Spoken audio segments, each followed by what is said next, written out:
ભારતીય શેર બજારમાં મોટો કડાકો સેન્સેક્સમાં 1000થી વધુ પોઈન્ટનો કડાકો નોંધાયો। ભારતીય શેર બજારમાં મોટો કડાકો, નિફ્ટીમાં પણ 270 પોઈન્ટનો કડાકો।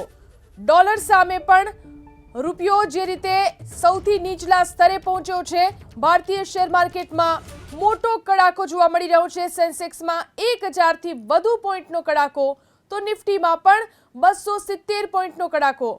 ડોલર સામે રૂપિયો સૌથી નીચલા સ્તરે છે। મોટા સમાચાર ભારતીય શેર બજારને લઈને। ડોલર સામે રૂપિયો 85.4ના નવા તળિયે પહોંચી ચૂક્યો છે। શેર બજારમાં મોટો કડાકો જોવા મળી રહ્યો છે। સેન્સેક્સમાં 1000થી વધુ પોઈન્ટનો કડાકો તો નિફ્ટીમાં પણ 270 પોઈન્ટનો કડાકો। ડોલર સામે રૂપિયો પણ સૌથી નીચલા સ્તરે જોવા મળી રહ્યો છે। ડોલર સામે રૂપિયો 85 રૂપિયા અને 4 પૈસાના નવા તળિયે પહોંચી ચૂક્યો છે। તો શેર માર્કેટના મહત્વના સમાચાર, ભારતીય શેર માર્કેટમાં મોટો કડાકો જોવા મળી રહ્યો છે।